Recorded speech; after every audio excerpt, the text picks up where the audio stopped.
Mas é porque a gente está muito fora do mercado. A gente não é um exportador global. Então, nesse sentido, a gente fica fora dessa discussão toda entre Estados Unidos e Europa. A gente não está. E olha, tem um outro assunto que é assim... Muita gente não consegue emprego, aí decide abrir o seu próprio negócio, empreender. A burocracia é um empecilho para quem empreende no Brasil. Está diretamente associada à gestão pública. As startups, que são empresas jovens ligadas ao setor de tecnologia, têm procurado desenvolver soluções para destravar isso. Quem está num desses eventos startups com esse foco é o repórter Mitchell Diniz. Ô Mitchell, bom dia para você. Explica para a gente aí o que são as GovTechs e os principais desafios delas, por favor. Oi, Burnier, bom dia. As GovTechs são empresas pequenas que desenvolvem tecnologias para o setor público com o objetivo, principalmente, de desburocratizar processos. A gente está cada vez mais conectado e a rotina está cada vez mais exigindo da gente. Não faz mais sentido ficar horas na fila de uma repartição pública ou na fila de um hospital público, sendo que a gente poderia resolver muito desses problemas usando a tecnologia. Então, é uma urgência não só para os governos, como também para o próprio benefício do cidadão. E esse evento aqui tem como objetivo aproximar essas empresas de tecnologia de porta-vozes do setor público, além de apresentar alguns cases internacionais de sucesso. Eu estou aqui com a Letícia Piccolotto, que é presidente do Brasil Lab, justamente uma organização que faz essa aproximação das empresas com o poder público. Hoje, quais são os desafios, Letícia, para essas empresas pequenas participarem de licitações, por exemplo? O principal desafio é o entrave jurídico, né? Essas startups, muitas vezes, elas não têm todos os certificados, não têm o tempo suficiente para participar de um processo de licitação. A boa notícia é que hoje existe uma lei de inovação que prevê uma chamada tecnológica, as startups podem ser contratadas por prefeituras de uma forma menos burocrática, mas ainda é pouco utilizado por parte dos prefeitos, que têm muito receio dos órgãos de controle. A gente vai ter aqui o case da Estônia, né? O que eles fizeram de diferença com o uso da tecnologia? A Estônia investiu nos últimos 25 anos nessa pauta de tecnologia e hoje eles têm diferentes serviços na área de saúde e educação. Acho que um dos cases mais interessantes é o imposto de renda, que hoje um cidadão pode fazer em 15 minutos pelo celular e em 3 dias ele tem a restituição. A Estônia já identificou que todo esse investimento em tecnologia reverteu em 4% do PIB.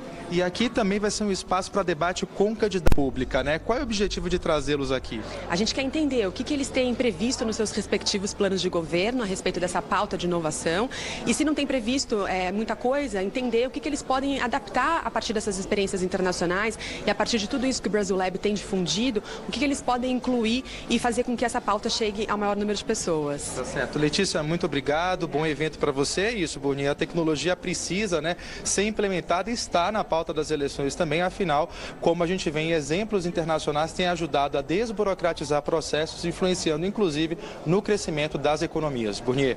Com certeza, Mitchell, tem que estar em pauta, mas, por enquanto, os candidatos não apresentaram foi pauta nenhuma. Obrigado, viu? Nada, né, Sérgio? Até agora a gente fica buscando caminhos, você vê que a sociedade civil fica buscando caminhos aí para superar essa questão da crise, dos reflexos da crise econômica, mas o fato é que os nobres candidatos até agora não apresentaram nada, né? Pois é, né, Burnier? E esse tema é tão importante quanto toda a outra questão fiscal que a gente tem falado nos últimos anos no Brasil. E é um tema extremamente negligenciado o tempo inteiro. Porque a gente ainda está com questões velhas que estão mal resolvidas no Brasil, né? Reforma da Previdência, carga tributária, regra do teto, toda a questão macro do gasto público, da questão fiscal no Brasil ainda é muito premente. A gente nunca pode esquecer que a gente tem um gasto no Brasil que é muito alto. E aí entra o problema que foi colocado, é mal utilizado esse gasto público. Essas GovTechs que estão entrando agora, talvez seja o início de um processo para a gente modernizar o Estado brasileiro. Não tem sentido você ter um Estado tão engessado que o indivíduo entra lá no início de carreira, fica naquela carreira o resto da vida. Você precisa ter uma certa flexibilização, trocar esses funcionários dentro da gestão pública. Eventualmente também, um passo ousado que a gente poderia ter no Brasil é pensar em demissão. Você tem um sistema parecido com o setor privado, não deu certo, sai.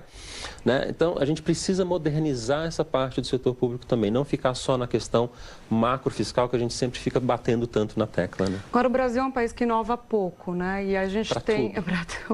Aliás, em algumas searas inova bem, como corrupção. Às vezes a gente tem notícias de... Pelo amor de Deus. Mas, de qualquer maneira, o ano que vem você tem que cumprir a regra do teto, você vai ter um corte dos gastos discricionários, né?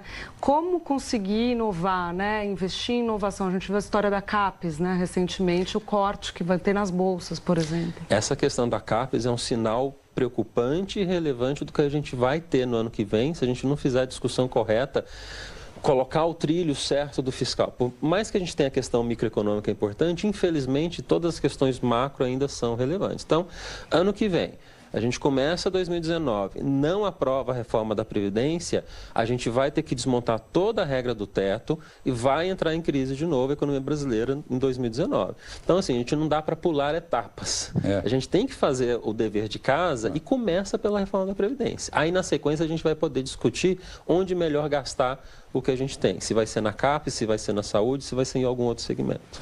Oremos, que acho que é a única coisa que nos resta. Precisamos. Estamos precisando. Sérgio Vale, muito obrigado pela sua participação aqui no Globo News em Ponto. Você certamente será convidado mais vezes. Muito obrigado.